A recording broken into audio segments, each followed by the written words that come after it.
नमस्कार मित्रांनो, आजकाल आपण सगळेच यू-पी-आय वापरतो. गुगल पे, फोनपे, पेटीएम, भीम ॲप. पण कधी असं होते की पैसे अकाउंटमधून कट होतात, पण समोरच्या व्यक्तीला पैसे जात नाहीत आणि मग प्रश्न पडतो, पैसे गेले का, परत येतील का, कधी येतील.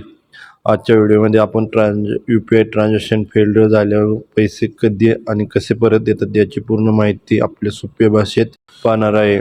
तर चला, यू-पी-आय ट्रान्झॅक्शन फेल्ड म्हणजे काय असते ते बघूया मित्रांनो. यू-पी-आय ट्रान्झॅक्शन फेल्ड म्हणजे पैसे सेंड झाले नाहीत, ट्रान्झॅक्शन सक्सेसफुल नाही, पण कधी बॅलन्स कमी झालेला असतो. हे पुढील कारणामुळे होऊ शकते: एक, internet problem, bank server down, चुकीचा यू-पी-आय पिन, रिसिव्हरचा account issue, daily limit cross. यामुळे होऊ शकते पैसे कट झाले पण ट्रान्झॅक्शन फेल्ड. काय होतं पुढे ते पाहू. जर पैसे कट झाले पण ट्रान्झॅक्शन फेल्ड दिसत असेल तर पैसे अडकले असतात, गेले नसतात. यू-पी-आय सिस्टीम आपोआप चेक करतं आणि पैसे परत पाठवण्याची प्रोसेस सुरू होते. याला म्हणतात ऑटो रिफंड. पैसे कधी परत येतात महत्त्वाचा भाग आहे. यात सगळ्यात महत्त्वाचा प्रश्न म्हणजे UPI failed transaction refund time. बहुतेक वेळा 24 तासाच्या आत पैसे परत येतात. काही बँक 2 ते 3 वर्किंग डे मध्ये पैसे परत करतात. RBIच्या नियमानुसार जास्तीत जास्त 5 वर्किंग डे कालावधी आहे. जर 5 दिवसात पैसे आले नाही तर कंप्लेंट करण्याचा पूर्ण हक्क आहे. 95% केसमध्ये पैसे आपोआप परत येतात.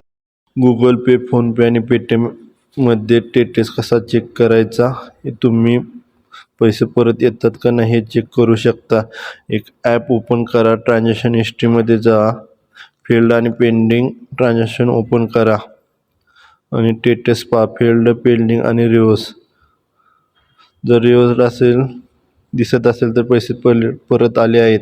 पैसे परत आले नाही तर काय करायचे? 5 दिवस झाले परंतु पैसे परत आले नाहीत तर ॲपमधून कंप्लेंट करा. गुगल पे हेल्प अँड फीडबॅकमध्ये, फोनपेमध्ये असेल तर कॉन्टॅक्ट सपोर्ट आणि पेटीएममध्ये असेल तर 24/7 हेल्प. 2, बँकला कॉन्टॅक्ट करा. तुमच्या बँकचा customer care number, transaction ID द्या. RBI कंप्लेंट करा. लास्ट ऑप्शन आहे. RBIमध्ये CVMS पोर्टलवर जाऊन ऑनलाईन कंप्लेंट करा. त्यानंतर पैसे नक्कीच परत येतात. महत्त्वाच्या टिप्स: एकाच ट्रान्झॅक्शनसाठी पैसे पुन्हा पाठवू नका. स्क्रीनशॉट ठेवा. ट्रान्झॅक्शन ID सेव्ह ठेवा.